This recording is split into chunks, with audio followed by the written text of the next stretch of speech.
임철우 아버지의 땅에 대한 설명입니다. 앞부분 줄거리는 언제나 그랬듯이 중요하고 요거 나가 등장하는 것으로 보아서 시점은 1인칭이다 라는 거 여러분들 확인할 수 있습니다. 이 소설에서 가장 핵심적인 소재는 요거 유골입니다. 여러분들 읽어봐서 알겠지만 나가 유골을 발견하고 그 유골을 수습하는 과정이 이 소설의 주된 내용이고, 수습하는 과정에서 드는 이런저런 생각들 그리고 여러 사람들의 반응, 태도가 이 소설의 주제를 형성하고 있습니다.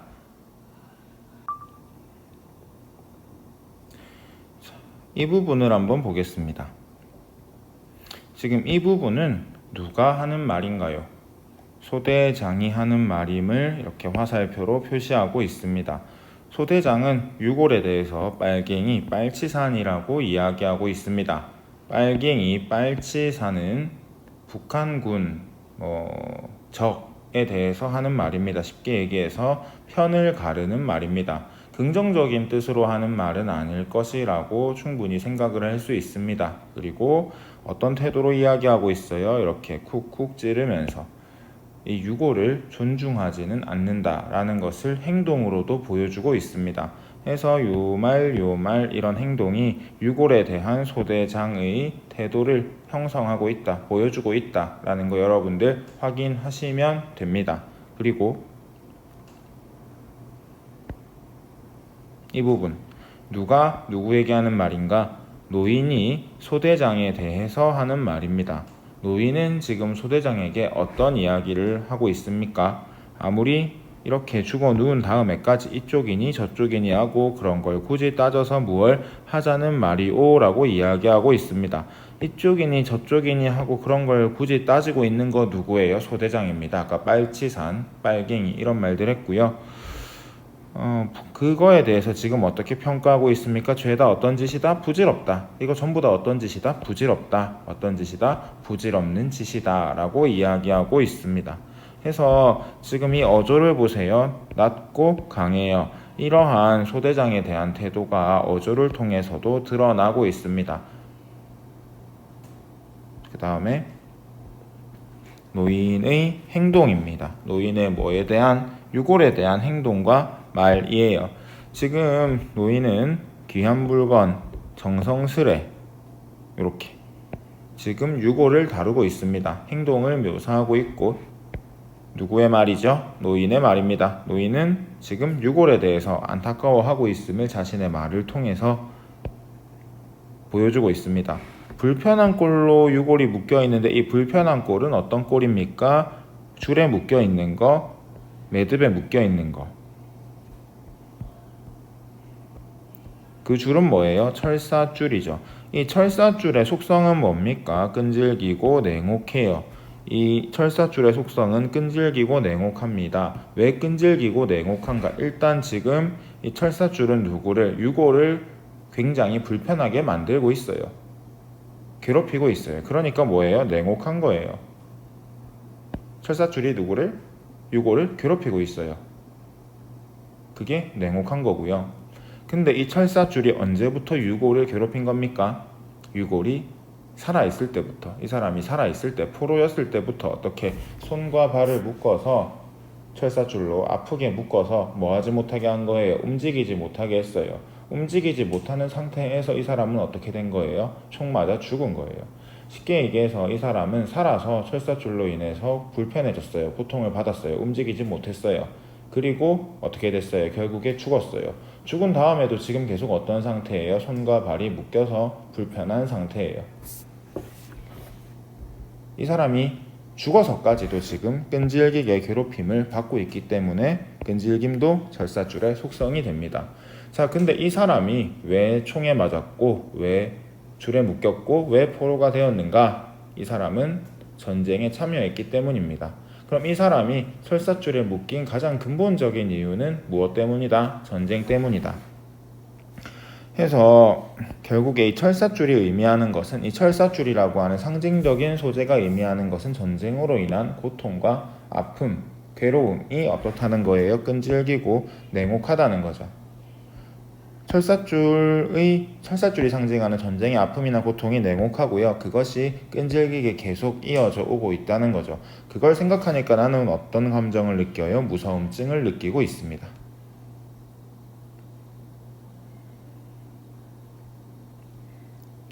이 부분 보겠습니다. 이 부분인데요.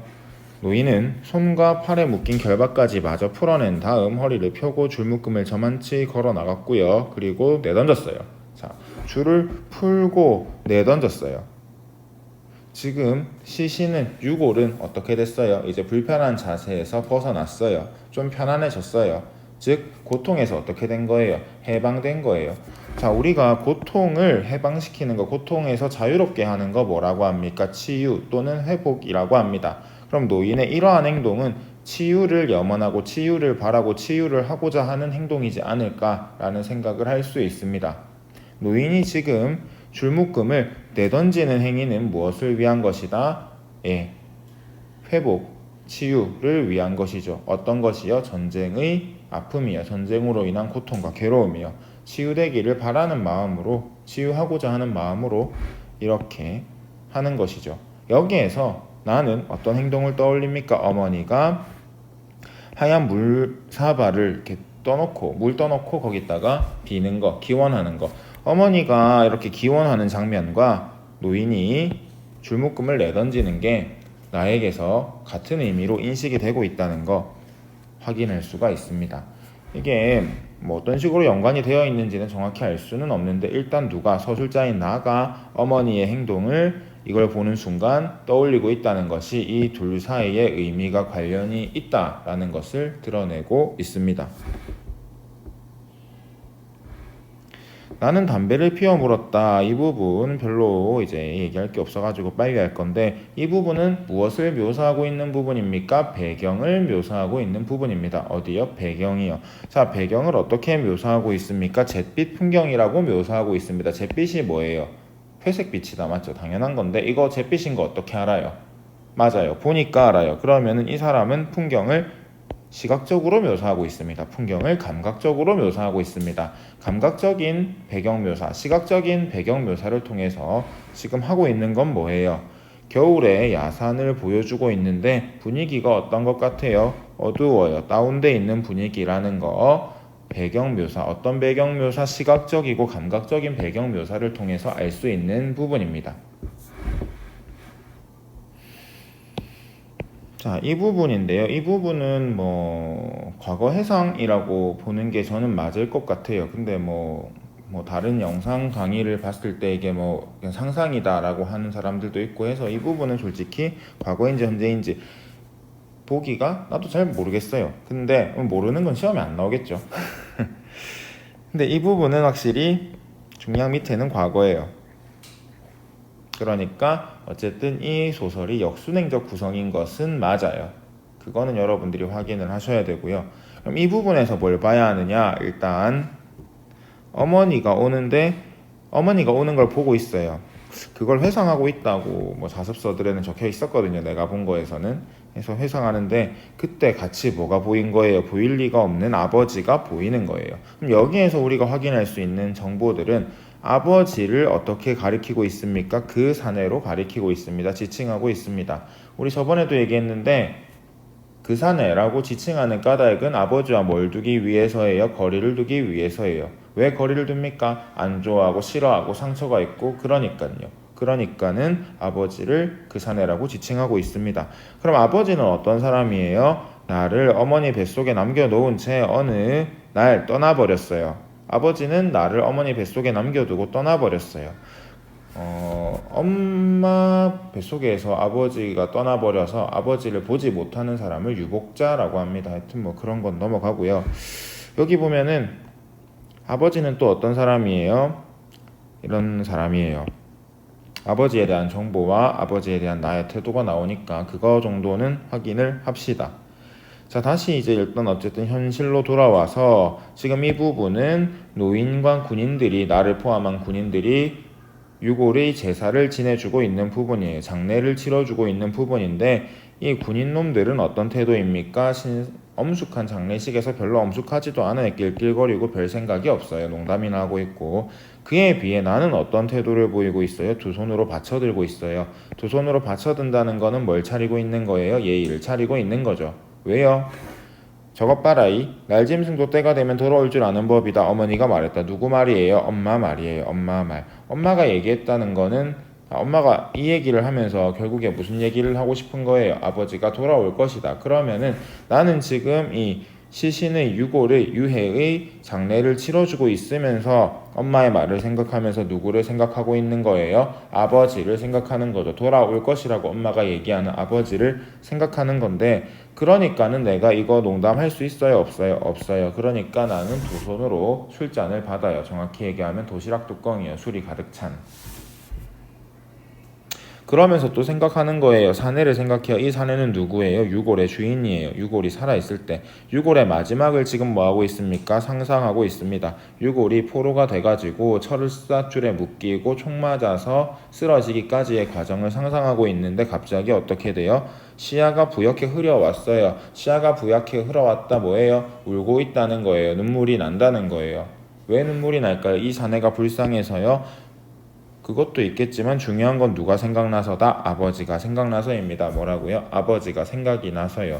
자, 여기 보면은 아버지가 지금 뭐처럼 이 사내처럼 어딘가에 누워 있을 것이라고 하면서 한탄을 하고 있어요. 아버지에 대한 연민, 아버지에 대한 동정, 아버지에 대한 뭐 용서, 아버지 아까 싫어했으니까 이제 그런 감정들이 어떻게 나타나 있냐? 감탄사를 통해서 집약되어 있습니다.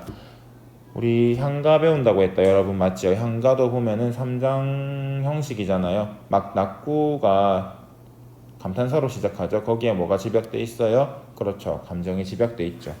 그런 것들 여러분들 확인했으면 좋겠고요. 이 부분에서는 누구에 대한, 아버지에 대한 나의 태도가 바뀝니다. 원래는 뭐 했어요? 그 사람이라고 했어요. 밑에 보면 알겠지만은 증오했어요. 아버지는 나에게 상처일 뿐이었어요. 근데 아버지를 용서하고 연민하고 동정하게 되었음이 이 부분에서 드러납니다. 여러분들이 질문했던 것 중에 선생님 여기에서는 아버지를 증오스럽다고 하고 상은이라고 하는데 아버지의 태도 다시 바뀐 거 아니에요? 라고 물어보는데 이 부분은 무엇이다? 과거입니다. 과거. 여기는 확실하게 과거예요. 과거. 여기까지. 그래서 이 부분 지금 볼 거예요. 그래서 과거인데요. 과거에 나는 지금 아버지를 사내라고 하고요. 증오스럽다고 하고요. 상처라고 했어요. 아버지에 대한 나의 태도가 드러나고 있습니다. 근데 지금 어머니는 울고 있어요. 쫄쫄 눈물을 흘리고 있어요. 너무 슬프게 흘리고 있어요. 왜? 누군가를 기다리고 있기 때문이에요. 그게 누구예요? 아버지인데 엄마에게 아버지는 어떤 사람이에요? 곱고 자상한 눈매이고요. 나직한 음성이에요. 나하고 어머니가 아버지를 대하는 태도가 다르다라는 거 확인을 할 수 있습니다. 과거에는. 근데 단순히 아버지가 지금 오지 않았기 때문에 부재하기 때문에 엄마가 울고 있는 건 아니라고 하고 있어요. 엄마가 지금 뭘 알고 있을까요? 아버지가 온다 안 온다 올 수가 없다. 어딘가에서 지금 죽어 있을 것이다 라는 거 엄마가 알 건데, 근데 엄마는 어떻게 하는 거예요? 스스로 묶어놓은 그 완고한 기만이 목에 잠겨 흐느낌도 없이 지금 어머니는 울고 있는 것이었다라고 얘기하고 있어요. 기만이 뭐예요? 물 좀 마셔야겠는데 물이 없어요. 기만이 뭐예요? 속이는 거예요. 자기를 속이는 건데 완고하게 완고하다는 게 어떤 말인지 알죠, 여러분들? 꺾이지 않는 이런 뜻이잖아요. 계속 자기를 속이고 있는 거예요. 엄마는 25년간 지금 자기를 속이는 거예요. 어떻게 해요? 아버지가 돌아올 것이다. 내 남편이 올 것이다. 자, 근데 보세요. 여러분 손을 하나 들어보세요. 두 양손을 들어보시고 오른쪽은 주먹, 오른쪽은 펴시고 왼쪽은 주먹 해서, 왼쪽은 주먹이잖아요. 이거는 사실이에요. 엄마가 알고 있는 거예요. 뭐예요? 아버지가 죽었다. 자, 그거를 오른손으로 감싸보세요. 이건 뭐예요? 엄마가 스스로를 기만하는 거예요. 남편이 돌아올 것이다. 아버지가 돌아올 것이다. 지금 계속 엄마는 진실을 알지만 이거를 기만하고 있어요. 기다림으로 기만하고 있다고요. 이렇게 감싸면은, 자, 자기 손을 한번 보세요. 오른손으로 감싸니까 왼손 보여요? 안 보여요? 그쵸? 엄마는 이렇게 자기를 속이고 있는데, 자, 이게 어느 날 갑자기 속이고 있던 게 팍 튀어나올 수 있잖아요. 맞죠? 이게 부딪히면 어떻게 돼요? 인지 부조화가 일어나죠. 남편 안 올 거 아는데 나는 왜 계속 이러고 있을까? 너무 서럽고 슬프고 괴롭고 이런 감정들이 북받치니까 지금 엄마는 뭐 하는 거예요? 우는 거예요. 이게 이 가족의 무엇입니까? 어둠이에요. 나는 나대로 아버지를 증오하고 미워하고, 엄마는 엄마대로 아버지를 기다리면서 스스로를 속이면서 힘들고 괴롭고, 이게 뭐예요? 이 가족의 오랜 어둠이에요. 자, 이 어둠은 결국에는 아버지의 부재에서 비롯되었는데, 그 아버지의 부재의 원인은 뭐예요? 전쟁이죠. 이 가족이 겪고 있는 어둠은 어디에서 비롯된 거예요? 전쟁으로 인해서 비롯된 겁니다. 그거 확인하셨으면 하고요. 여러분, 마지막 부분입니다. 마지막 부분이고요. 다시 현실로 돌아와서 이제 노인은 갔어요. 그리고 나는 지금 무엇의 무게를 느끼고 있습니까? 소총의 무게를 느끼고 있습니다. 이 소총을 뭐라고 얘기하고 있어요? 섬뜩한 쇠붙이라고 하고 있어요. 왜요? 이 소총은 어떤 속성을 가지고 있으니까 누군가를 항상 겨누고 있어요. 항상 죽일 준비가 돼 있다는 거죠. 사내를 죽였듯이, 아버지를 죽였듯이 누군가를 죽일 준비가 돼 있고요.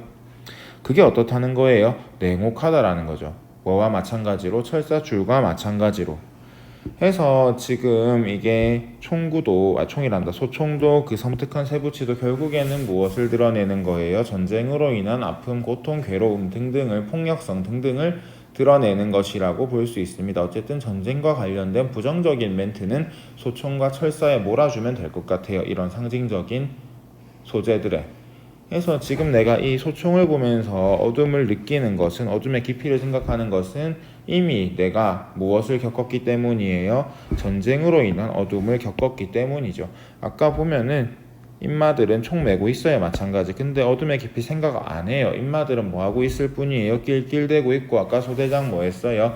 편을 가르고 있어요. 근데 나는 어떻게 해요? 그렇게 못해요. 나는 지금 뭐 느끼고 있어요? 위에서 철사줄 보면서 무서움증도 느꼈고, 여기에서는 어둠의 깊이를 생각하고 있어요.